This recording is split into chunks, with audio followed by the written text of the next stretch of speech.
जय हिंद दोस्तों। जैसा कि आपका आज है 10 मई, ठीक है, और 10 मई को आपका एसएससी एमटीएस का जो आपका एग्ज़ाम था फर्स्ट शिफ्ट का समाप्त हो गया है। तो आज की इस वीडियो में देखेंगे फर्स्ट में पूछे गए जीके जीएस के सभी प्रश्न, वो भी दोस्तों आपके अंग्रेजी लैंग्वेज में, ठीक है। तो चलिए वीडियो को शुरू करते हैं बिना किसी तरीके। चैनल पर नए हो चैनल को सब्सक्राइब कर दीजिएगा और नोटिफिकेशन बेल को ऑल पे क्लिक कर दीजिएगा, ठीक है, क्योंकि हमको मालूम है इंग्लिश का जो आपका सब्सक्राइबर बेस है वो दोस्तों बहुत कम है, तो वीडियो बहुत कम लोग ही देखते हैं, तो हम उनके लिए ही वीडियो को बनाते हैं। तो आपका कर्तव्य बनता है कि चैनल को लाइक कीजिएगा, चैनल को सब्सक्राइब कीजिएगा और वीडियो को लाइक कीजिएगा, ठीक है। देखिए पहला ही क्वेश्चन पूछा गया था आपका, which country will host the ICC ODI world cup 2023, ठीक है। तो इसका जो राइट आंसर है आपका इंडिया हो जाएगा, ठीक है। आपका जो होस्ट कर रहा है ICC world cup, ICC ODI world cup 2023 वो आपका अपना भारत देश ही कर रहा है, ठीक है। इसके अलावा आईसीसी के द्वारा और भी कुछ आपके आयोजन हैं जो कि प्रकाशित कर दिए गए हैं। पहला है आपका 2024 ICC men's T20 world cup, जो कि दोस्तों आपका यूएसए और वेस्ट इंडीज़ होस्ट करेगा। इसके अलावा 2025 का आईसीसी मेंस चैंपियन ट्रॉफी आपका पाकिस्तान करेगा। इसके अलावा ICC men's T20 world cup 2026 वाला वो आपका इंडिया और श्रीलंका करेगा, ठीक है। तो जो भी इंडिया कर रहा है उसको आप लोग तो हाईलाइट कर लीजिएगा, वो आपके पूछे जाने की संभावना है उसकी ज़्यादा है, ठीक है। इसके अलावा आईसीसी मेंस 50 ओवर वाला वर्ल्ड कप 2027 का वो आपका साउथ अफ्रीका, जिम्बाब्वे और नामीबिया तीनों की संयुक्त मेजबानी क्या होगा। इसके अलावा 2028 का ICC men's T20 world cup Australia और न्यूजीलैंड में आयोजित होगा। इसके अलावा आईसीसी मेंस चैंपियंस ट्रॉफी आपका इंडिया में आयोजित होगा, इसको भी आप लोग याद कर लीजिएगा। और 2030 का जो ICC men's T20 world cup है वो आपका इंग्लैंड में, आयरलैंड में और स्कॉटलैंड में आयोजित होगा। इसके अलावा 31 का आईसीसी मेंस 50 ओवर का वर्ल्ड कप है वो आपका इंडिया और बांग्लादेश दोनों की संयुक्त मेजबानी में आपका आयोजन होगा, ठीक है। अगला क्वेश्चन पूछा गया था आपका, when did the first war of Tarain take place, ठीक है। ये क्वेश्चन कल भी पूछा गया था, आज भी पूछा गया है और कल भी पूछा जाएगा, ठीक है। तो इसका राइट आंसर आपका 1191 हो जाएगा। फर्स्ट वार ऑफ तराइन 1191 में आपका हुआ था, किसके किसके बीच हुआ था, तो पृथ्वीराज चौहान के बीच और आपका मोहम्मद घोरी के बीच हुआ था, लेकिन विजेता कौन बना था, विजेता कहें तो विनर कौन बना था आपका फर्स्ट तराइन युद्ध का, तो ये आपका बना था पृथ्वीराज चौहान बना था, ठीक है, यानी कि पीसी बना था, ठीक है। इसके अलावा सेकेंड जो वार है आपका तराइन का, ये भी दोस्तों आपका मात्र 1 साल के डिफरेंस में हुआ था। ये आपका हुआ था 1192 ईस्वी में, सेकेंड वाला तराइन युद्ध, ठीक है। इसमें विनर आपका चेंज हो गया था, बाकी शासक आपका सेम ही था। विनर था दोस्तों आपका मोहम्मद घोरी, ठीक है, मोहम्मद घोरी आपका विनर बन गया था। इसके अलावा ऑप्शन में आप 1526 भी देख रहे हैं, तो ये दोस्तों आपका फर्स्ट पानीपत का युद्ध हुआ था। फर्स्ट आपका पानीपत का जो युद्ध है आपका 1526 में हुआ था, और आपका 1556 में आपका सेकेंड पानीपत का जो युद्ध था आपका सेकेंड में हुआ था, ठीक है।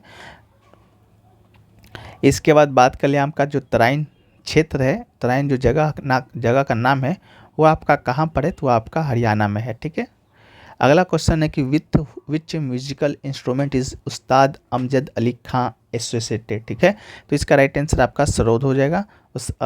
उस्ताद जो अमजद अली खान है आपका सरोद वादक हैं, यानी कि सरोद इंस्ट्रूमेंट से संबंधित व्यक्ति हैं, ठीक है। अगला क्वेश्चन पूछा गया है, according to the 2011 census what is the sex ratio of India, तो सेक्स रेशियो पूछा गया था, तो इसका right answer 90:43 females for 1000 males हो जाएगा, ठीक है।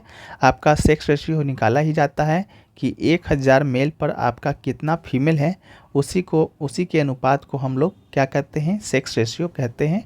तो भारत में आपका 943 महिलाएं हैं, यानी कि फीमेल्स हैं 1000 मेल पर, ठीक है।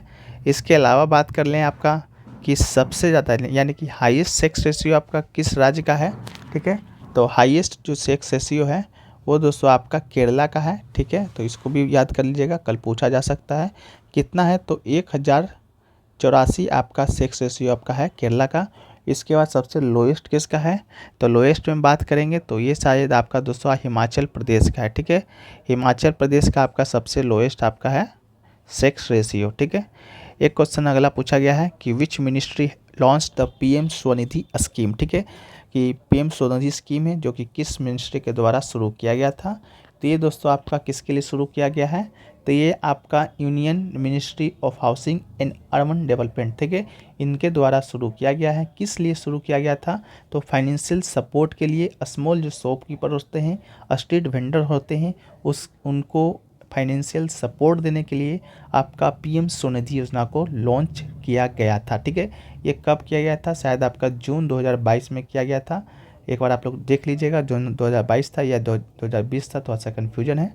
एक क्वेश्चन देखिए पूछा गया था कि Sonal Mansingh is related to which classical dance. तो इसका जो राइट आंसर है आपका भरतनाट्यम और ओडिसी हो जाएगा, ठीक है।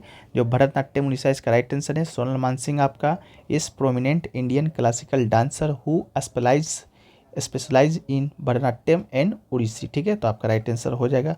आपको बता दें she was the youngest recipient of Padma Bhushan. कब मिला था? 1992 में मिला था। तो इसको भी आप याद रख लीजिएगा फैक्ट्स के तौर पर। इसके अलावा ही Sonal Mansingh became the first Indian women to award the Padma Vibhushan. कब मिला था? 2003 में मिला था, ठीक है। फर्स्ट इंडियन वुमेन है जिन्हें पद्म विभूषण मिला है 2003 में, ठीक है। एक क्वेश्चन पूछा गया कि according to the 2011 census which of the following state has the highest decadal population growth rate, ठीक है। तो इसका राइट आंसर आपका मेघालय हो जाएगा। मेघालय आपका इसका राइट आंसर हो जाएगा। मेघालय में कितना ग्रोथ रेट देखा गया है 2001 से 11 तक में? तो 27.80%, ठीक है। इसके अलावा बात करें आपका सबसे हाईएस्ट डेंसिटी किसका है? डेंसिटी की बात करें जनसंख्या घनत्व का, तो ये दोस्तों आपका बिहार का है। 1106% आपका बिहार का है, ठीक है। आपका जनसंख्या जो घनत्व में आपका पॉपुलेशन डेंसिटी उसको निकाला के जाता है। तो इसको इस प्रकार निकाला जाता है कि 1 किलोमीटर के क्षेत्र में, ठीक है, 1 किलोमीटर के क्षेत्र में कितने लोग निवास कर रहे हैं, ठीक है। 1 किलोमीटर के क्षेत्र में कितने लोग निवास कर रहे हैं उसी को आपको पॉपुलेशन डेंसिटी कहा जाता है, जो कि आपका बिहार का सबसे हाईएस्ट है पूरे राज्यों में, ठीक है। और केंद्र शासित प्रदेश और राज्यों में बात करेंगे तो ये पूरा आपका दिल्ली का सबसे हाईएस्ट हो जाएगा। इसके अलावा सबसे कम बात करेंगे तो सबसे लोएस्ट आपका जनसंख्या पॉपुलेशन डेंसिटी किसका है? ये दोस्तों आपका एपी यानी कि अरुणाचल प्रदेश का है। एपी से आंध्र प्रदेश नहीं याद रखिएगा, अरुणाचल प्रदेश, ठीक है, पूर्वोत्तर भारत का एक राज्य है जहाँ पर जनसंख्या घनत्व आपका 17% स्क्वायर किलोमीटर है, यानी कि 1 किलोमीटर के क्षेत्र में आपका 17 लोग ही निवास करते हैं, ठीक है। इसके अलावा बात करें आपका पूरे स्टेट और यूनियन टेरिटरीज में हाईएस्ट डिकेड ग्रोथ कहाँ पर देखा गया है? हाईएस्ट डिकेडल ग्रोथ तो ये दिखा गया है आपका दादर नागर हवेली में, ठीक है। दादर नागर हवेली में देखा गया है, तकरीबन 50.50% देखा गया है।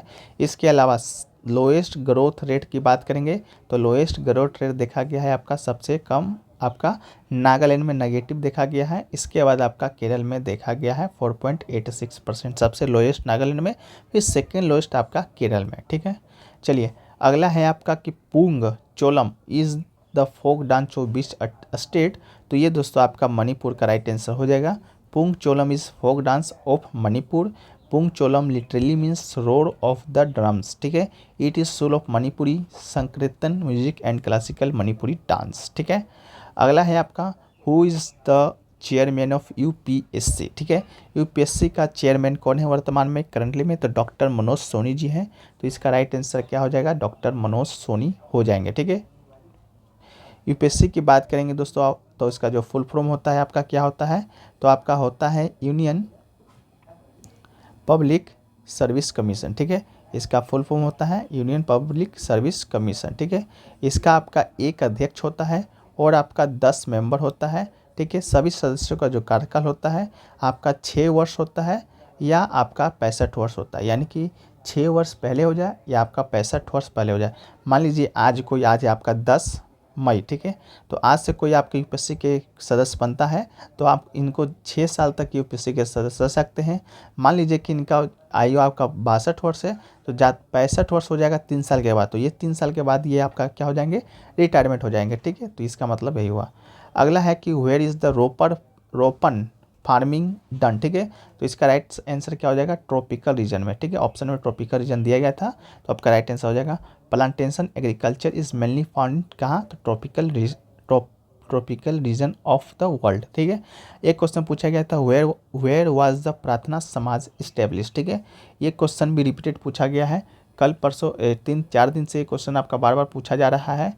पहला तो पूछा गया था व्हेन यानी कि कब हुआ है, फिर पूछा गया था हुम मतलब किसके द्वारा हुआ है। आज पूछा गया है वेयर मतलब कि कहाँ हुआ है, ठीक है। तो किसी भी समाज किसी भी संस्था को आप ये 3 भागों में फैक्ट्स के तौर पर याद रखिएगा, कहाँ हुआ है, कब हुआ है और किसने किया है। तो इसका तो राइट आंसर आपका क्या हो जाएगा, मुंबई हो जाएगा। कब हुआ था, तो ये आपका 1867 ईस्वी में हुआ था। किसने किया था, तो आत्माराम पांडुरंग जी के द्वारा किया गया था, ठीक है। तो ये 3 फैक्ट्स आप जरूर याद रखिएगा, किसी भी समाज के लिए, किसी भी आपके ऑर्गेनाइजेशन के लिए ये 3 चीज़ बहुत ही इंपॉर्टेंट हो जाता है, कब, किसने और कहाँ, ठीक है। इसके अलावा मेन ऑब्जेक्टिव की बात करेंगे। मेन ऑब्जेक्टिव क्या था प्रार्थना समाज का, तो make people believe in only one God and worship only one God, यानी कि एक भगवान में विश्वास रखना और एक भगवान की पूजा करना इस समाज का क्या था, मेन ऑब्जेक्टिव था, ठीक है। इसके अलावा आत्माराम पांडुरंग जी के द्वारा महादेव गोविंद राडे इनके सहयोगी थे, इनके द्वारा आपको शुरू किया गया था 31 मार्च 1867 ईस्वी को मुंबई में, ठीक है। एक क्वेश्चन पूछा गया कि in which article is right to constitutional limitations, तो इसका राइट आंसर इस प्रकार करके दिया गया था ऑप्शन में 28 से 35, 32 से 35, 28 से 32 या 28 से 30 दिया गया था। तो 32 to 35 इसका राइट आंसर हो जाएगा। आपका जो राइट टू कॉन्स्टिट्यूशनल लिमिटेज है आपका आर्टिकल 32 में है, ठीक है, भारतीय संविधान का 32 अनुच्छेद में। अगला क्वेश्चन पूछा गया who said swaraj is my birth right and I will have it, ठीक है। यानी कि स्वराज मेरा जन्मसिद्ध अधिकार है और मैं इसे लेकर रहूँगा, ये दोस्तों आपका किसने कहा था, तो ये आपका बाल गंगाधर तिलक ने कहा था, ठीक है। जिन्हें कि प्यार से या पॉपुलर इनका जो नाम है लोकमान्य है, ये आपका इंडियन इंडिपेंडेंस एक्टिविस्ट हैं और इन्हें फादर ऑफ इंडियन अर्नेस्ट भी कहा जाता है, ठीक है। इसके अलावा ये आपका होम लीग की स्थापना भी इन्होंने किया था। इसके अलावा और कुछ स्लोगन है जो कि आपके एग्जाम में पॉइंट ऑफ व्यू से इंपॉर्टेंट है। एक है आपका भगत सिंह का स्लोगन, जो कि आप लोग जानते होंगे, बहुत ही फेमस स्लोगन है कि इनकलाब जिंदाबाद, ठीक है। इनकलाब जिंदाबाद का नारा किसने दिया था, तो भगत सिंह के द्वारा दिया गया था। भगत सिंह से संबंधित जो प्रश्न है आपके 1-2 दिन बीच करके पूछा ही जा रहा है। देखिए पहला पूछा गया था भगत सिंह का कि इन्होंने बम कब फेंका था असेंबली में, आपका दिल्ली का जो केंद्रीय विधानसभा था उसमें बम कब फेंका था, तो ये आपका 1929 में फेंका था। दूसरा पूछा गया था कि इन्हें फांसी की सज़ा कब सुनाया गया था, फांसी की सज़ा कब सुनाया गया था, ठीक है, तो ये आपका सुनाया गया था 1930 ईस्वी में। तीसरा पूछा गया था इन्हें फांसी की सज़ा कब दिया गया था, ठीक है, तो ये दोस्तों दिया गया था 1931 में। ये आपका 1930, 29, 29, 30, 31 तीनों को याद रख लीजिएगा, तीनों आपका सीरियल वाइज है, ठीक है। एक क्वेश्चन पूछा, अगला जो स्लोगन है आपका ये है कि we will face the bullet of the enemy, ठीक है। ये स्लोगन आपका चंद्रशेखर आज़ाद जी का है। एक है आपका दिल्ली चलो का नारा, ये आपका सुभाष चंद्र बोस का है। एक है आपका डू और डाई, करो या मरो का नारा आपका महात्मा गांधी जी द्वारा फर्स्ट बार दिया गया था। एक है आपका जय जवान जय किसान का नारा लाल बहादुर शास्त्री जी के द्वारा दिया गया है, ठीक है। एक क्वेश्चन पूछा गया था till when is the target of TB free India set, तो इसका राइट आंसर 2025 हो जाएगा। इंडिया का जो टारगेट है टीबी एडिक्शन का वो आपका 2025 है, ठीक है। इसके अलावा according to the United Nation sustainable development goals all countries have set a target TB addiction by 2030, ठीक है। पूरे देश पूरे विश्व का पूछेगा तो 2030 है, अब भारत का पूछेगा तो ये आपका 2025 है। एक क्वेश्चन पूछा गया था इन विच मंथ इज राज पर्व सेलिब्रेटेड, ठीक है। राज पर्व है जो कि कब सेलिब्रेट किया जाता है आप लोग को मालूम होगा, ये आपका उड़ीसा में सेलिब्रेट किया जाता है कब, तो ये आपका in the middle of June, ठीक है। जून के मध्य में आपका राज पर्व है जो कि किया जाता है सेलिब्रेट, ठीक है। इसके अलावा और कुछ भी वेरियस फेस्टिवल है जो कि हमारे भारतीय राज्य में मनाए जाते हैं। एक है आपका मकर संक्रांति जो कि पूरे भारत में मनाया जाता है। मकर संक्रांति का ही दूसरा नाम है पोंगल, जो कि आपका तमिलनाडु में मनाया जाता है। 4 दिनों का यह त्यौहार होता है। एक है आपका माघ बिहू जो कि दोस्तों आपका असम में मनाया जाता है। एक है आपका दोस्तों उत्तरायण जो कि दोस्तों आपका कहाँ मनाया जाता है, तो आपका गुजरात में सेलिब्रेट किया जाता है। एक है आपका माघी जो कि दोस्तों आपका कहाँ मनाया जाता है, तो पंजाब में मनाया जाता है। एक है आपका माघ साजी जो कि दोस्तों आपका ये एग्जाम का पार्ट बन चुका है, ये दोस्तों आपका हिमाचल प्रदेश में मनाया जाता है। एक है आपका खिचड़ी जो कि आपका उत्तर प्रदेश में मनाया जाता है। ये सभी जो नाम है एक ही त्यौहार का नाम है जो है मकर संक्रांति, लेकिन आपका अलग अलग राज्यों में अलग अलग नामों से मनाया जाता है, ठीक है। एक क्वेश्चन पूछा गया when did the Ujjwala scheme start, तो इसका राइट आंसर क्या हो जाएगा 1 मई 2016 को उज्ज्वला स्कीम लॉन्च किया गया था किन के द्वारा, तो पीएम नरेंद्र मोदी जी के द्वारा किया गया था। इसका स्लोगन क्या था? तो क्लीन फ्यूल बेटर लाइफ, ठीक है। अगला है आपका विच यूनिवर्सिटी इन बिहार, तो आपका नालंदा यूनिवर्सिटी ऑप्शन में दिया गया था, जो कि राइट आंसर था। एक क्वेश्चन पूछा गया था, who wrote the book the life and soul at the party, इस बुक के लेखक कौन है? तो आपके माइक गेल इस पुस्तक के लेखक हैं। एक क्वेश्चन पूछा गया था, which of the following related in rajya list, यानी कि राज्य सूची में आपका कौन सा इसमें शामिल है? तो आपका एग्रीकल्चर यानी कि कृषि आपका राज्य सूची में शामिल है। 7 शेड्यूल है हमारे भारतीय संविधान का, आर्टिकल 246 में आपका कंसिस्ट ऑफ 3 लिस्ट दिया गया था, पहला यूनियन लिस्ट और स्टेट लिस्ट और आपका कनकरेंट लिस्ट, ठीक है। यूनियन लिस्ट में कानून बनाने का अधिकार किसको है? तो यूनियन को है, यानी कि केंद्र को है। स्टेट लिस्ट में कानून बनाने का अधिकार किसको? तो स्टेट को, यानी कि राज्य को है। और कनकरेंट लिस्ट में कानून बनाने का अधिकार राज्य को भी है और आपका संघ को भी है, यूनियन को भी है, ठीक है, दोनों को है। एक क्वेश्चन पूछा गया था, Hirakud power plant in which one river, तो आपका राइट आंसर महानदी रिवर हो जाएगा। कहाँ पर है? तो आपका उड़ीसा में स्थित है और आपका longest earthen dam in the world है, ठीक है। एक क्वेश्चन पूछा गया था, what was brought by the British parliament in 1858, तो इसका right answer government of India act है, ठीक है। आपका ऑप्शन में दिया गया था, जो कि आपका राइट आंसर था। 1858 was an act of the British Parliament that transferred the government and territories of East Indian Company to the British Crown. The company rules over the British territories in India ended and it was passed directly to British government, ठीक है। तो ये सभी question दोस्तों आपके आज के first में पूछे गए थे, जो कि 100% रियल एंड ऑथेंटिक प्रश्न है, ठीक है। तो चलिए वीडियो को यहीं पर समाप्त करते हैं। वीडियो पसंद है वीडियो को लाइक कर दीजिएगा, चैनल पे दोस्तों ने हैं चैनल को सब्सक्राइब कर दीजिएगा। बाकी जो पीडीएफ है आपको डेली भेजा जा रहा है, वो भी अंग्रेजी में, सिर्फ कुछ लोगों के लिए ही। तो आप लोग से आज्ञा है, वीडियो को शेयर कीजिएगा और टेलीग्राम का जो ग्रुप है लिंक डिस्क्रिप्शन में दिया गया है, आप लोग जाके वहाँ से जुड़ जाइएगा और लिंक और ग्रुप को भी थोड़ा सा शेयर कर दीजिएगा अपने इंग्लिश माध्यम के स्टूडेंटों में, जिनको कुछ हद तक मदद मिल सके हमारे एनालिसिस और हमारे पीडीएफ से, ठीक है। चलिए मिलते हैं नेक्स्ट वीडियो में, जब तक के लिए जय हिंद जय भारत।